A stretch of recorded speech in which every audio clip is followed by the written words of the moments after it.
അഖിലേന്ത്യാ president E അഹമ്മദിന്റെയും സംസ്ഥാന president Hyderali Shihab തങ്ങളുടെയും അഭാവത്തിലാണ് പ്രവർത്തക സമിതി യോഗം ചേർന്നത്. ഈ മാസം 30-ന് നടക്കുന്ന UDF യോഗത്തിന് ശേഷമുള്ള ഉഭയകക്ഷി ചർച്ചയിൽ ലോക്സഭാ തെരഞ്ഞെടുപ്പിൽ കൂടുതൽ സീറ്റ് ആവശ്യപ്പെടാൻ ധാരണയിലെത്തി. മലപ്പുറം മണ്ഡലത്തിൽ ഇ അഹമ്മദിനെ മത്സരിപ്പിക്കുന്നതിനെതിരെ പ്രവർത്തകർക്കിടയിൽ അഭിപ്രായ വ്യത്യാസമുണ്ടെന്ന് ചർച്ചയിൽ പങ്കെടുത്ത ചില അംഗങ്ങൾ ചൂണ്ടിക്കാട്ടി. എന്നാൽ സ്ഥാനാർത്ഥികളെ നിശ്ചയിക്കാൻ ഹൈദരലി ശിഹാബ് തങ്ങളെ ചുമതലപ്പെടുത്തുകയായിരുന്നു. ഏതെല്ലാം മണ്ഡലത്തിൽ മത്സരിക്കുന്നുവെന്നും തീരുമാനിക്കാൻ അന്തിമ തീരുമാനമെടുക്കാൻ ഇന്നത്തെ യോഗം പാർട്ടി പ്രസിഡന്റ് സയ്യിദ് ഹൈദരലി ശിഹാബ് തങ്ങളെ ചുമതലപ്പെടുത്തി. തെരഞ്ഞെടുപ്പ് പ്രചരണത്തിന്റെ ഭാഗമായി ജില്ലാതലങ്ങളിൽ വാഹന പ്രചരണ ജാഥകൾ സംഘടിപ്പിക്കും.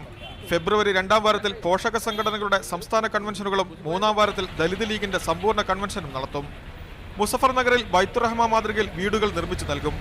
സാദിഖ് അലി ശിഹാബ് തങ്ങളുടെ അധ്യക്ഷതയിൽ ചേർന്ന യോഗത്തിൽ ജനറൽ സെക്രട്ടറി KPA മജീദ് സംഘടനാ റിപ്പോർട്ട് അവതരിപ്പിച്ചു. PK കുഞ്ഞാലിക്കുട്ടിയും ET മുഹമ്മദ് ബഷീറും ചർച്ചകൾക്ക് മറുപടി നൽകി. മീഡിയ 1 മലപ്പുറം.